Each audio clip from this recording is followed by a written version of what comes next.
Nanti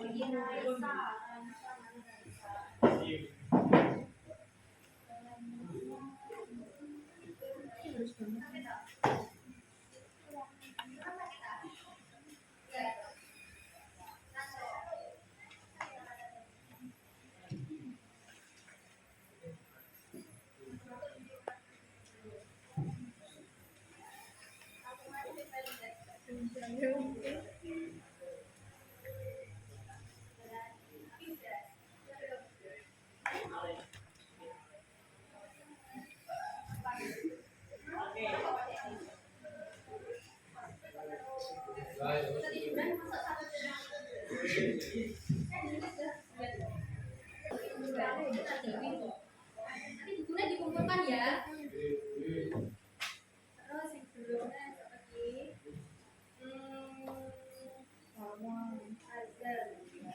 sudah lainnya sudah semua seperti yang saya juga kumpulin gak mau aku kalau nggak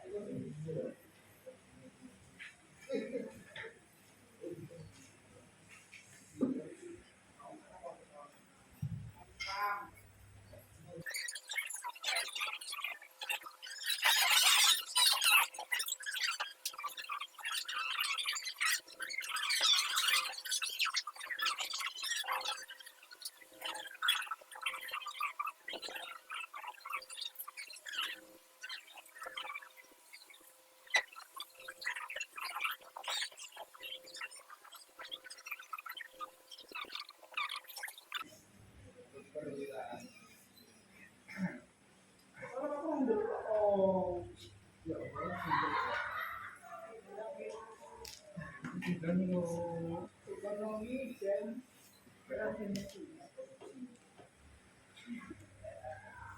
kemarin kita bahas tentang apa aja? Coba yang bab kemarin tentang dinasti ayah, dinasti Ayubia, bidang apa aja? Pertanian,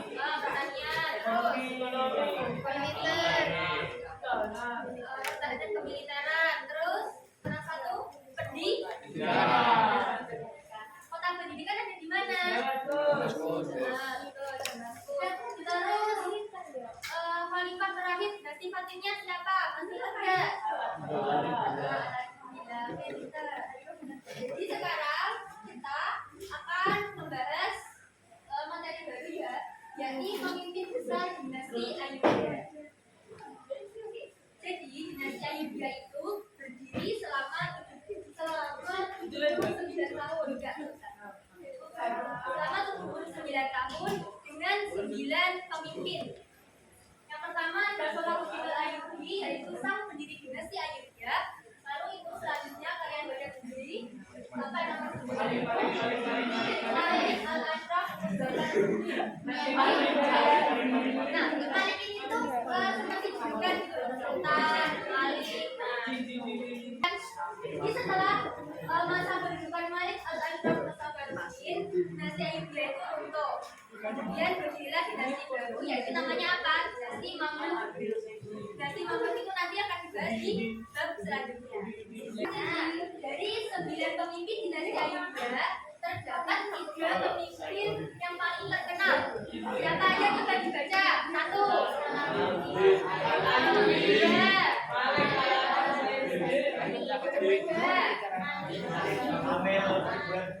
Ketiga para pemimpin ini, kita akan membahas pemimpin pertama dinasti Ayubia yang merupakan salah satu pemimpin paling terkenal, yakni Salahuddin Al-Ayyubi. Kita membahas tentang biografi kepemimpinan dan kebangsaan.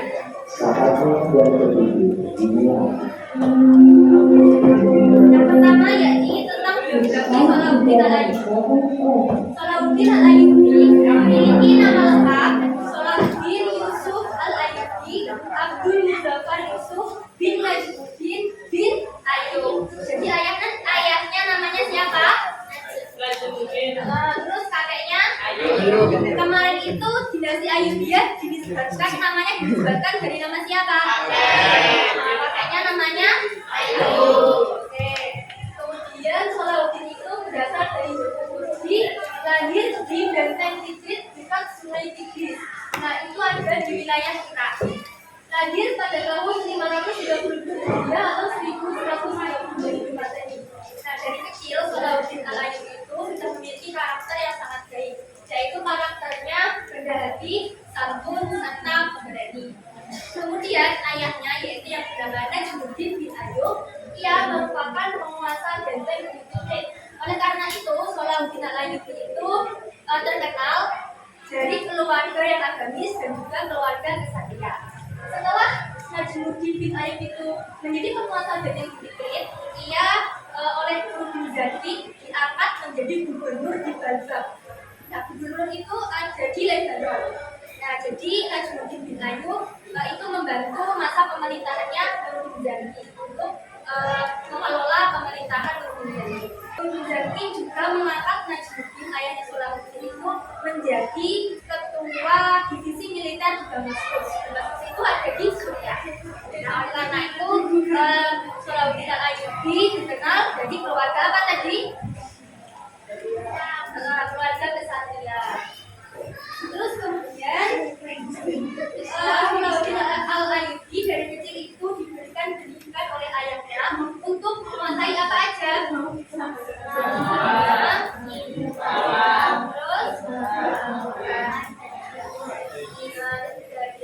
nah, karena Salahuddin dididik sedemikian rupa oleh ayahnya tentang ilmu-ilmu agama, sehingga Salahuddin itu sangat mencintai tentang ilmu agama Islam. Selain itu, ia juga dari kecil menekuni ilmu tentang kemiliteran. Apa aja bisa dibaca?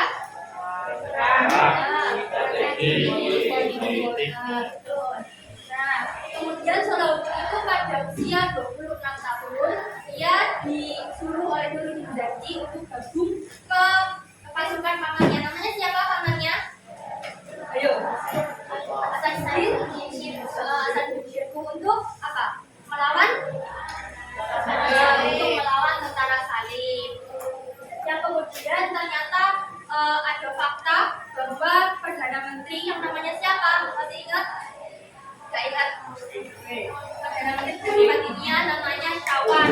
Ternyata ia bersekongkol dengan tentara Salib. Lalu posisi Perdana Menterinya digantikan oleh siapa? Hasan Syirkuh, pamannya Salahuddin. Kemudian kan 2 bulan setelah itu Hasanuddin meninggal. Lalu posisinya Perdana Menteri digantikan oleh Salahuddin Al-Ayyubi.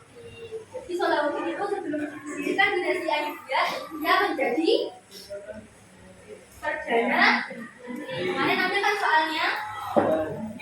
Kemudian Salahuddin meninggal di Damaskus di Suriah, yaitu pada tahun 1193 Masehi pada usia 57 tahun.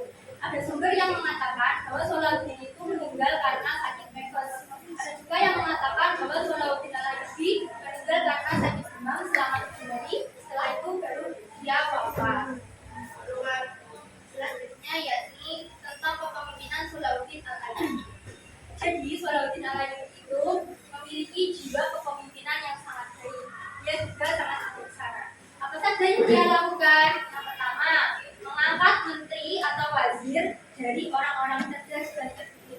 Kita kalian bayangkan, jika sebuah negara diperintah oleh seorang yang sangat cerdas, kemudian memikirkan tentang rakyatnya, itu akan jadi apa? Adanya makmur, ya kan? Kaya. Jadi Salahuddin Al-Ayyubi menerapkan hal itu. Kemudian ia juga membagi wilayah kekuasaannya kepada saudara-saudaranya dan keturunannya. Jadi Salahuddin itu kan di dinasti Ayyubiyah itu menguasai beberapa daerah ya. Di daerahnya ada Mesopotamia, Mesir, India, Tunisia, wilayah Jazirah Arab, dan Yaman. Nah, di masing-masing daerah tersebut itu yang memimpin adalah saudara-saudara dari Salahuddin. Tapi tentunya yang terpercaya, yang bukan sembarangan. Tentunya yang memiliki kompetensi untuk menjadi pemimpin. Nah, Salahuddin Al-Ayyubi itu menjabat sebagai penguasa dinasti Ayyubiyah selama 12 tahun. Jadi ia itu mendirikan dinasti Ayyubiyah sampai ia meninggal dunia. Kemudian Salahuddin juga melakukan revitalisasi ekonomi. ekonomi. Apa itu revitalisasi? Yaitu menghidupkan ekonomi kembali. Nah, kita kembali ke materi sebelumnya, yaitu di bidang perekonomian. Kemarin Sulawesi Alayubi menjadi hubungan internasional dengan negara Eropa. Selain itu juga dengan kota-kota di Laut Tengah dan juga kota di India. Selain itu ia juga menyempurnakan sistem pajak. Nah, waktu menjadi hubungan internasional dengan negara-negara Eropa, Sulawesi itu segera memunculkan apa kemarin? Sistem apa? Lalu selanjutnya ia juga mereorganisasi kemiliteran. Nah, Sulawesi juga melakukan pengorganisasian kembali di bidang kemiliteran, seperti ia mengganti alat-alatnya itu menjadi alat-alat yang lebih baik, terus juga melatih para pasukan-pasukannya yang itu nantinya itu untuk semakin menguatkan kemiliteran dan juga pertahanan dinasti apa? Dinasti Ayyubiyah. Karena kan tentara apa yang waktu-waktu bisa menyerang dinasti Ayyubiyah itu? Tentara Salib. Juga dari tentara Salib. Selanjutnya keperwiraan Sulawesi Alayubi. Perwira itu apa tuh perwira? Tentara, kesatria, bisa. Jadi Sulawesi itu merupakan kesatria yang memiliki kecerdasan tinggi dalam bidang militer. Jadi yang menekuni bidang apa saja yang ia tekuni dari kecil tentang kemiliteran, strategi, politik, sama teknik darat. Kemudian ia juga memiliki sikap toleransi yang tinggi. Dibuktikan ketika ia menguasai Iskandaria itu ada di Mesir, ia tetap mengunjungi orang-orang Kristen. Jadi dia itu tidak hanya peduli dengan rakyatnya yang beragama Islam, tapi juga yang beragama Kristen juga. Tetapi kunjungi, tetap dilihat bagaimana keadaannya. Lalu ketika damai dengan tentara Salib, ia mengizinkan orang-orang Kristen untuk berziarah ke Baitul Maqdis. Coba saya tanya, misalnya ada pencuri di rumah kalian. Kalian tahu pelakunya? Pencuri itu misalnya melukai keluarga kalian. Terus kemudian mengambil harta kalian di dalam rumah. Kira-kira kalau pelakunya itu bertamu ke rumah kalian, kalian masukkan ke dalam rumah nggak? Masukkan ke dalam rumah ya? Beneran masukkan ke dalam rumah? Nggak ada rasa dendam gitu? Walaupun tentara Salib sudah menyerang dinasti Ayyubiyah, berusaha menguasai Baitul Maqdis, tapi ia tetap mengizinkan orang-orang Kristen untuk tetap beribadah ke Baitul Maqdis, tetap mengizinkan mereka masuk ke Baitul Maqdis untuk beribadah dan juga berziarah. Baitul Maqdis di mana toh? Al-Aqsa di Palestina. Kemudian ada usaha Salahuddin dalam menguatkan umat Islam. Yang pertama memadamkan pemberontakan Hajib. Hajib itu siapa toh? Hajib adalah keluarga dari khalifah terakhir dari Fatimiyah. Siapa? Jadi Hajib itu keluarganya Khalifah Al-Adillah yang melakukan pemberontakan terhadap dinasti Ayyubiyah. Lalu Salahuddin Al-Ayyubi berhasil memadamkannya. Kemudian ia juga memperluas wilayahnya ke Mesir, Yaman, Damaskus, dan juga Mosul. Nah, terakhir yakni perang terpenting tahun 580 Hijriah atau 1180 Hijriah. Tiga pertempuran ini ada di tahun yang sama. Musuhnya juga sama. Siapa kira-kira musuhnya? Tentara Salib. Ini pertama pembebasan Baitul Maqdis, kedua pertempuran Syafriyah, ketiga pertempuran Husain. Nah, kenapa sih kira-kira orang-orang Kristen itu kok berusaha banget ingin menguasai Baitul Maqdis? Ada yang tahu apa alasannya? Nah, alasannya karena Baitul Maqdis itu merupakan tanah suci dari tiga agama, agama Islam, Yahudi, dan juga Nasrani. Maka dari itu orang-orang Kristen itu ingin menguasai seluruh Baitul Maqdis, ingin itu Baitul Maqdis itu jadi miliknya. Waktu itu sempat tentara Salib itu berhasil menembus Baitul Maqdis dan menguasai Baitul Maqdis, tapi oleh Salahuddin tidak dibiarkan. Salahuddin mengumpulkan pasukan kaum muslimin dari berbagai macam wilayah yang dikuasai oleh dinasti Ayyubiyah. Lalu para kaum muslimin yang dipimpin oleh Salahuddin Al-Ayyubi berhasil membebaskan Baitul Maqdis dari tentara salib dan memukul mundur mereka semua untuk pergi dari Baitul Maqdis. Itu terjadi pada bulan Rajab. Sekarang sudah bulan Rajab kan? Oke, di sini ada yang ditanyakan. Ya, ya. Oke, sekarang semua tepuk tangan.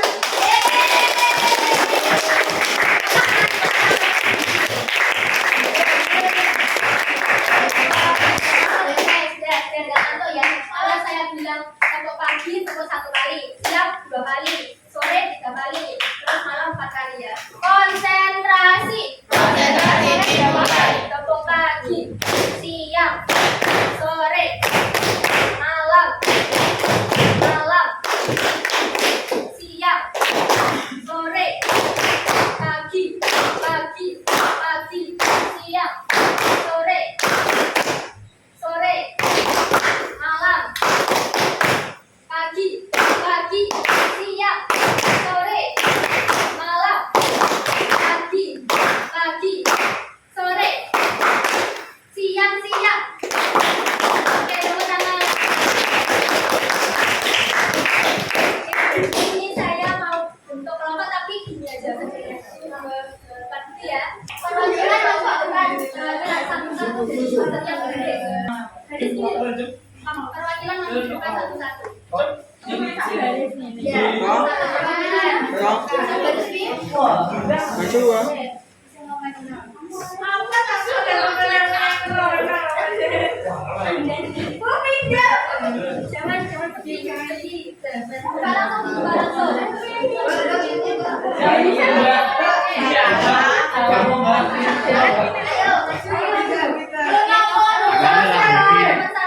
Buka langsung. Segede dhewe kok. Sadare Pak.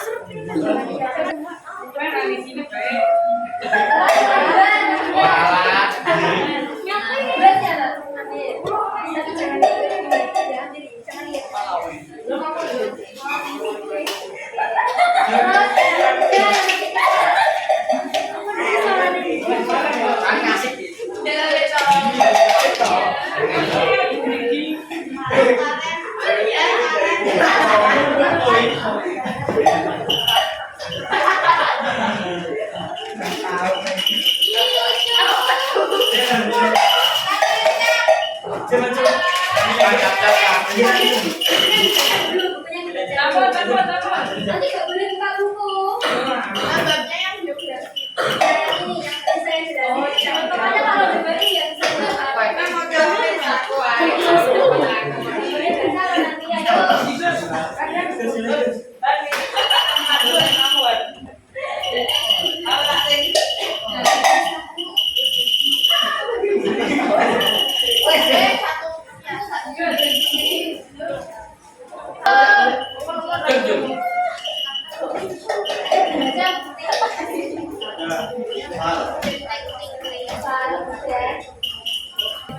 ditunjuknya tapi sekilas aja. Nanti pengarah terus kamu kasih ya kan baik hati.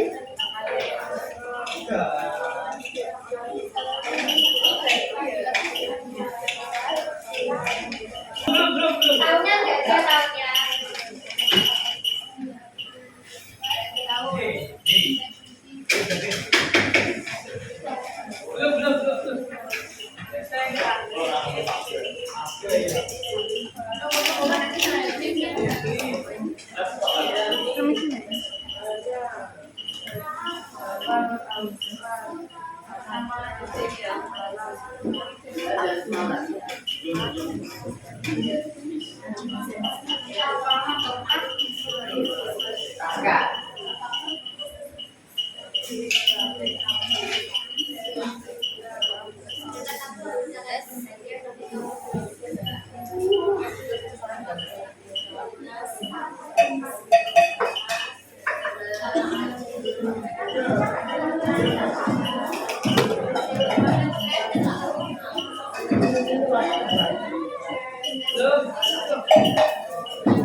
Ini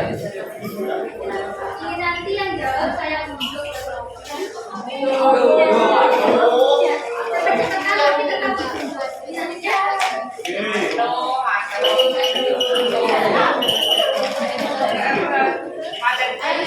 Iya, yang tadi saya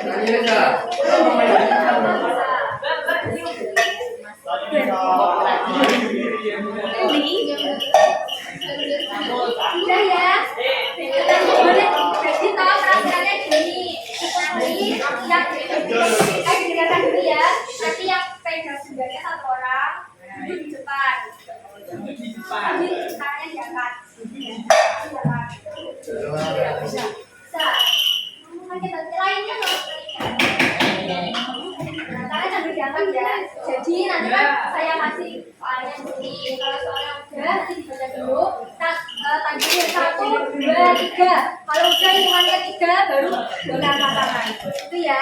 Kalau mendahului nanti diskualifikasi di soal itu. Jadi ini. Nah, terus nanti yang jawab saya tunggu, tapi boleh diskualifikasi dulu. Saya kasih waktu. Ya. Cerita nih. Nah, yang pegang yang sebelah sini aja ya biar kelihatan. Bukunya ditutup. Bukunya ditutup.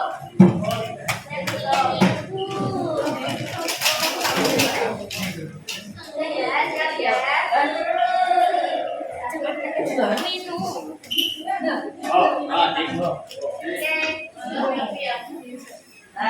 Kalau belum minum nanti dibeli sambil diangkat. Gitu ya. 1, 2,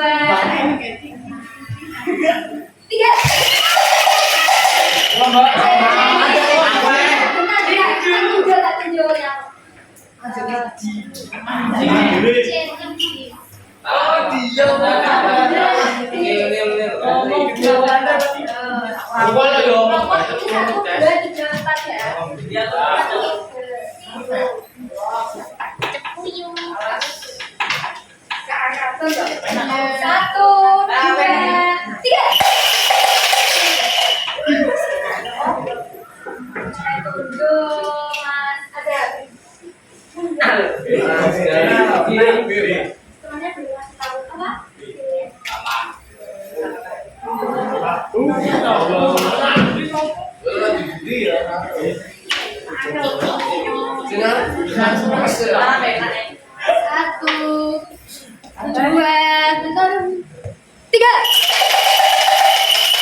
Fokus.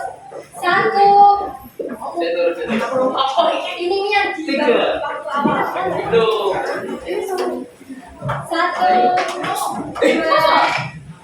3.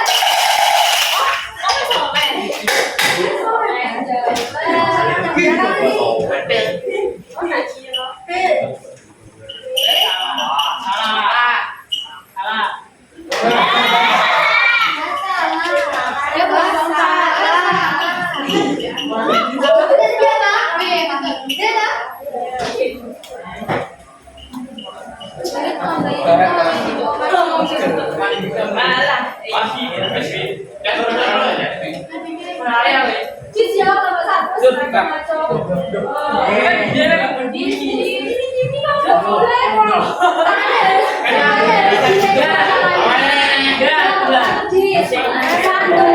dua.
Satu, dua, tiga.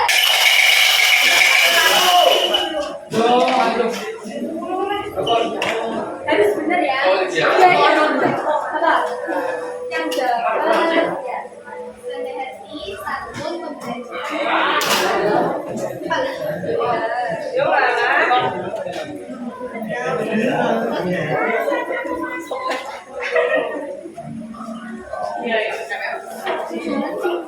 masih ada dua lagi. Coba. Betul sekali.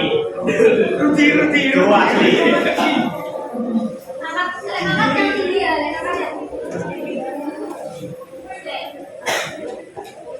Jangan, Mbak.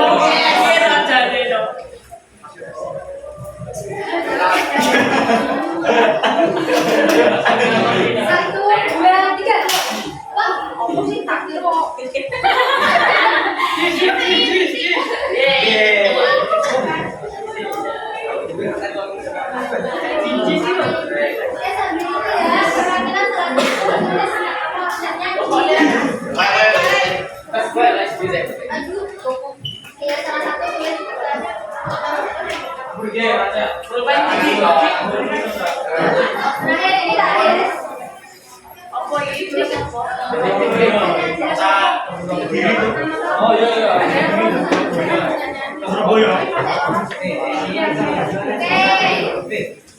Indonesia. Satu, dua, tiga.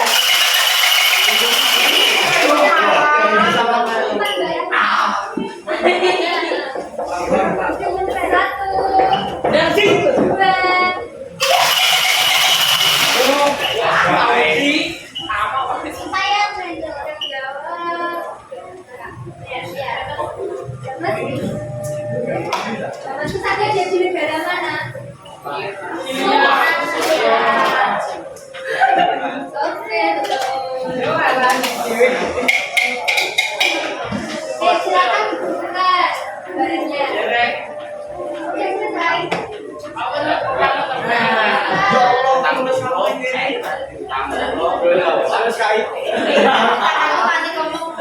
Oh, weh, Pak Acil. Yang belum selesai nulis siapa angkat tangan? Nyusun ya. Ada mbak, ada mbak. Ya, kurang susah deh. Ada mbak, ada. Ingat, ingatkan ya nanti sambil ya. Ada mbak, ada. Pertemuan sambil ngumpulin di sini ya. Oke, alhamdulillah hari ini kita telah selesai mempelajari tentang apa biografi, kepemimpinan dan keperwiraan dari siapa? Salahuddin Al-Ayyubi. Oke, alhamdulillah sekian hari ini. Terima kasih ya atas kerjasamanya. Semuanya pintar di dalamnya. Oke, sampai jumpa 2 minggu lagi. Kita yang terakhir. Oke, sekian. Wassalamualaikum warahmatullahi wabarakatuh.